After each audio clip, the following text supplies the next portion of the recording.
Hello, my friends. I would like to translate for you today the Our Father prayer. I have always loved this prayer most of all the prayers in my life. I have always seen in this prayer a special kind of beauty, a special kind of depth and meaning. So, I am doing this because I would like you to connect to this beauty and meaning that is behind the words of this prayer. And I will use as my text, of course, the oldest in existence Greek version of this prayer, which can be found in the Gospel of Matthew, chapter 6. But also, I'm gonna use the Aramaic version, which is not that old as Greek, yet it connects us to the culture and the language of Jesus. And as we translate this beautiful prayer, let us remember about the poetic character of the Aramaic language and about the logical character of the Greek language. The prayer begins with two words, Our Father. Our Father. In the Greek language it is pater, which is father, without this word our in front of it. Aramaic language gives us this expression, this title, Awun. A-B-W-O-O-N. Awun. A-B-W-O-O-N. And this title of respect in the Middle Eastern countries, Awun, really, comes from two words. It can be translated as the Father, but also it comes from two words, Abba and Wun, which is dad, and womb, which is masculine and feminine characteristics together in one title. So what we see here is the source of life, or the giver of life. And that's the way I would like to translate it. So for me, it is always about the giver of life. So instead of our Father, we will translate it without this word our, which is not there in the Greek and Aramaic versions. We will translate it as the giver of life. Masculine and feminine characteristics together. Then the next phrase of this prayer, who art in heaven. The Greek language, o uranois. O uranois is simply heavenly. Heavenly. Aramaic language gives us this expression dwashmeya, which simply indicates God's reality of existence, different from ours, which should be also translated as heavenly. So my translation here is simply heavenly. So once again, instead of our Father who art in heaven, I would say heavenly giver of life. Let's go farther. Hallowed be thy name. That's the next phrase of our prayer. In the Greek language, agiasteto onoma means your name, your reputation, your rule is set apart from the world and holy. Aramaic language, nitkadashmak, goes towards more personal, expression like, help me experience your name, your light. Because the word shmak in Aramaic means also light.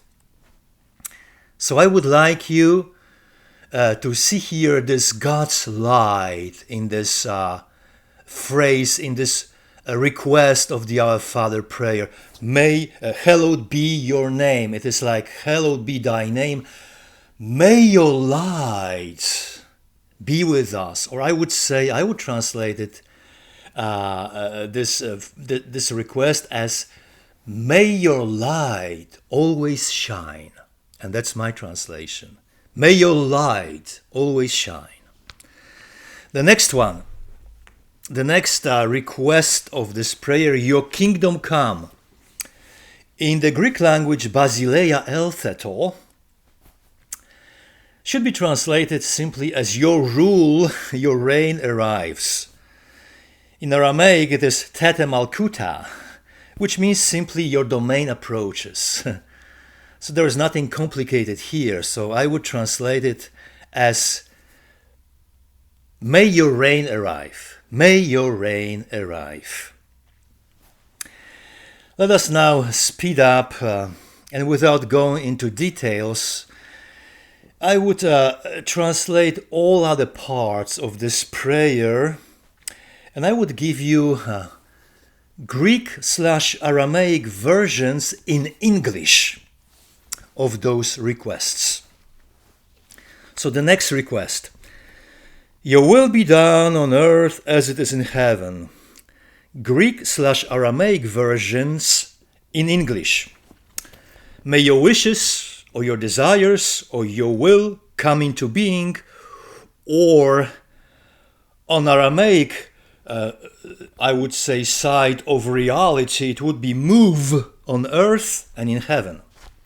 So I would use this word "desires" here instead of "will," because I see this in the Aramaic version. So my translation is "Your desires come true on earth and in heaven." The next one, the next request: "Give us this day our daily bread." Greek/Aramaic versions in English: "Give us sufficient or necessary divine provision, assistance, food, bread today, or even wisdom for our daily needs." So my tendency is to use this word "wisdom" instead of "bread." So my translation would be "Share with us your wisdom today." The next request: "And forgive us our trespasses as we forgive those who trespass against us." Greek/Aramaic versions in English. Greek one would be like "Send away our debt as we send away our debtors." And Aramaic: "Detach the fetters of faults that bind us, like we let go of the guilt of others." You see that, my friends? So, if you combine those two together, what you have is my version, which is "Wipe out our failures as we let go of the faults of others." The last request of this beautiful prayer: "And do not lead us into temptation, but deliver us from evil." Greek/Aramaic versions: "Do not bring forth trial or test, but rescue us from pain, labor, toil, or distress even." Aramaic style would be more like: "Let us not be lost in distractions, temptations, but let us be freed from what keeps us off from our true purpose." So I would like to use this word "distraction," once again being more on this Aramaic side of life and things. So my translation is: "May nothing distract us as you teach us to walk your way." And here it is, our prayer, the Our Father, my version. "Heavenly giver of life, may your light always shine. May your reign arrive. Your desires come true on earth and in heaven. Share with us your wisdom today.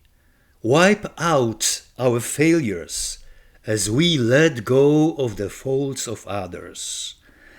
May nothing distract us as you teach us to walk your way." I would like you to see the beauty and depth of all those requests of this beautiful prayer. And I would like you to investigate yourself all that stuff. You can make your own translation. You know, In all honesty, I have a few translations of this prayer. So may you enjoy it, and may God bless you, my friends, and we will see each other next time. Bye.